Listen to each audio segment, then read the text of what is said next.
पहली बार इस तरह का एक कानून आ रहा है जिसमें सरकारें जवाबदेह ठहराई जाएंगी। सरकारें मतलब सीधे मुख्यमंत्री, सीधे प्रधानमंत्री और सीधे कैबिनेट मिनिस्टर। अब ठीक है, 240 आया, 400 नहीं आया, लेकिन ये सरकार संविधान बदलने जा रही है। तो अगर सरकार को लगता है कि ये देश के हित में है तो वो संविधान तो बदलेगी। संविधान संशोधन मतलब संविधान बदलना ही होता है। राहुल गांधी के अंदाज में भले वो कहें कि बदल जाएगा, 130वां है, यानी 130 बार संविधान लोगों ने बदला क्योंकि संविधान ने इसकी इजाजत दी थी। लेकिन ये सचमुच न समझ में आने वाली बात है। जेपीसी वो जा रहा है, सरकार की नीयत पहले से थी। आपने एक बार हंगामा किया, तब तक समझ में आता है जब तक गृहमंत्री का जवाब नहीं आए। गृहमंत्री को आप कह रहे हैं कि अरे आप भी तो जेल गए थे, आप भी तो गिरफ्तार, तो सब जानते हैं ना। अमित शाह तो तड़ीपार भी थे और पता नहीं लोगों के ध्यान में है कि नहीं ध्यान में। आप जरा भारतीय जनता पार्टी की वेबसाइट पर जाइए तो उस पे से भी अमित शाह ने उसको हटवाया नहीं है कि ये तड़ीपार रहे और उनकी हर जीवनी, लेकिन तड़ीपार रहने के बाद कानूनी प्रक्रिया का पालन करके वापस आए। तो इतनी सी सामान्य, और जब आप इस तरह से हमलावर होते हैं तो कई बार लगता है कि शायद या तो आप अमित शाह को और आप आर्म्स एम्युनिशन दे रहे हैं।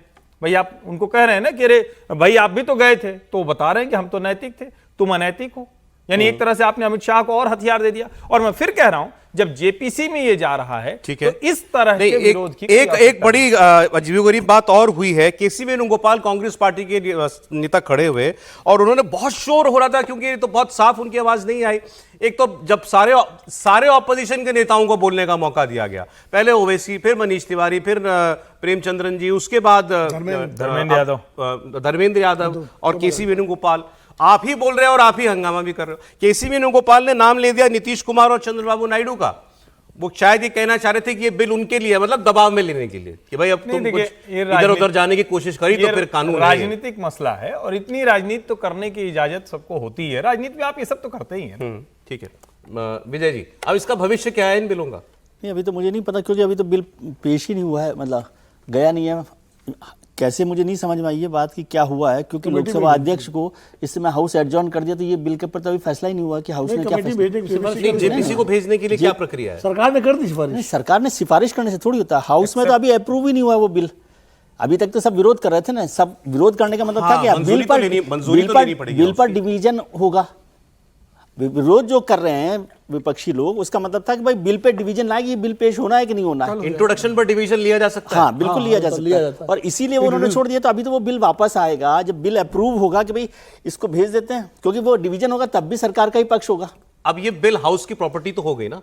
हाउस की प्रॉपर्टी तो होगी क्योंकि टेबल कर दिया है, तो उसको ठीक है। अब इस पर लेकिन अभी जेपीसी का फैसला कुछ भी नहीं हुआ और अप्रूवल भी नहीं हुआ। हाउस का मत लेना पड़ेगा, मत लेना पड़ेगा। ओके, हाँ सर।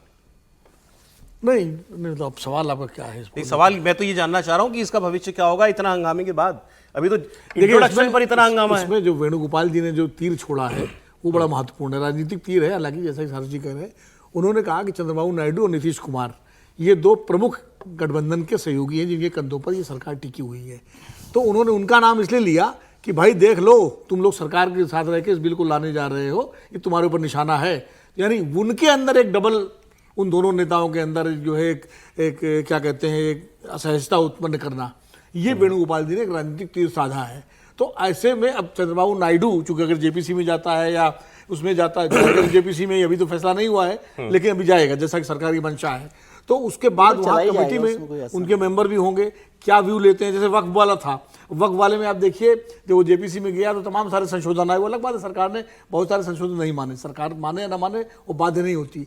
लेकिन वहां पर ये दोनों दल, जनता दल यूनाइटेड और तेलुगु देशम, इनका व्यू क्या होगा इस बिल पर, ये देखना। वक्फ बिल की तरह उन्हीं को दबाव में लेने की कोशिश करेगा ऑपोजिशन। वक्फ के टाइम पे भी यही किया था, यही कर रहे हैं। उनके बिना तो नहीं पास हो सकता। दोनों के यही किया था, उनको दबाव में लेना। और इसीलिए काफी कुछ उसमें जो टीडीपी ने और जेडीयू ने संशोधन सुझाए थे वो लिए भी गए। हाँ, लेकिन इस बार भी, उस वक्त भी बाद में ये प्रूव हुआ कि वो सहयोगी दल पूरी तरह ऑन बोर्ड थे सरकार के साथ। तो अब भी अगर ये बिल इंट्रोड्यूस किया गया है तो उनकी जानकारी में और सब कुछ होगा, एनडीए के सब लोगों को मालूम होगा। सेफगार्ड्स कुछ और सुझा दिए जाए, वो दोनों दल अपने सुझा दें। नहीं, निश्चित रूप से चंद्रबाबू नायडू की जानकारी में होगा, उनको बता दिया गया होगा और वो इस मामले में साथ देंगे। चंद्रबाबू नायडू ये नहीं कहेंगे नहीं भाई ये मत करो, ये बिल मेरे खिलाफ लेकर आया जा रहा है।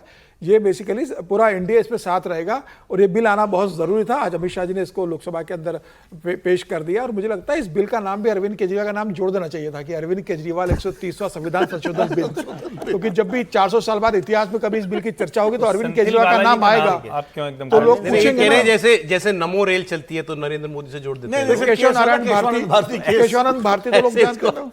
तो 400 साल बाद लोग पूछेंगे ना अरविंद केजरीवाल कौन थे भारतीय राजनीति के इतिहास में, तो आएगा ना कि न भूतो न भविष्यति अरविंद केजरीवाल रहे थे कि जो मुख्यमंत्री रहे, अरेस्ट हुए और 150 दिन जेल में रहे और जेल में रह के मुख्यमंत्री बने रहे। अब भविष्य में इसकी गुंजाइश लगभग खत्म हो जाएगी क्योंकि बिल आना तय है।